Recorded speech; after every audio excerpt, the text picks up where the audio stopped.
প্রকৃতির নিয়ম।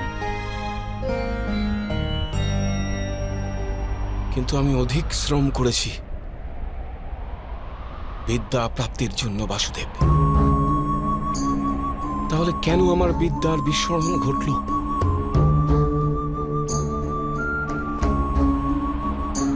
বিদ্যা প্রাপ্তির প্রয়াস কেন করেছিলেন আপনি অঙ্গরাজ? বিদ্যার মাহাত্ম্য কি সেটা জেনেছিলেন আপনি?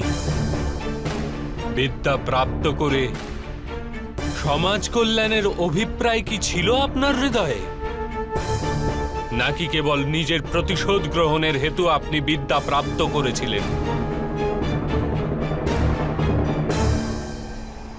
বাস্তবে বিদ্যা প্রাপ্ত করার জন্য শ্রমের আবশ্যকতা তো হয়ই না, কেবল একাগ্রতা আর সমর্পণই পর্যাপ্ত। জ্ঞান তো আত্মার সহজ গুণ, আর আপনি তো বুদ্ধিমান। আপনিই বলুন না, বিদ্যা গ্রহণ করার সময় মন একাগ্র কেন থাকে না?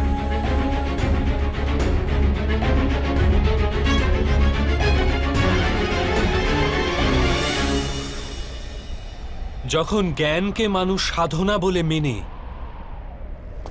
অন্য কোনো বস্তু প্রাপ্ত করার জন্য জ্ঞানার্জনে বেরিয়ে পড়ে,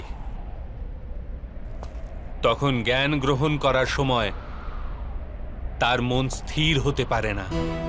জ্ঞান তার আত্মার গুণ হয়ে উঠতেই পারে না।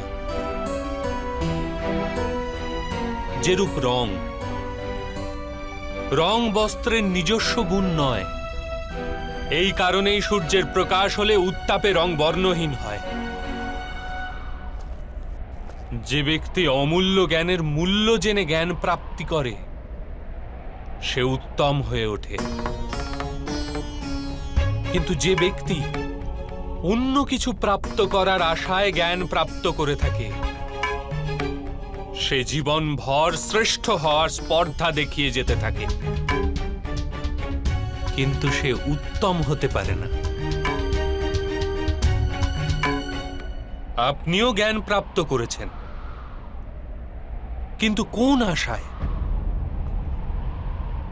ভগবানের আশ্রয়ে থেকেও কেন আপনার মন শান্ত হয়নি?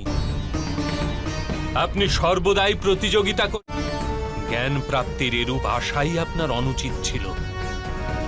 তাহলে এই বিদ্যার বিস্মরণ কেন হবে না অঙ্গরাজ কর্ণ? কি করে আমি প্রতিযোগিতা ছেড়ে দিতাম বাসুদেব? কি করে নিজের জীবনের সাথে আপোষ করে নিতাম?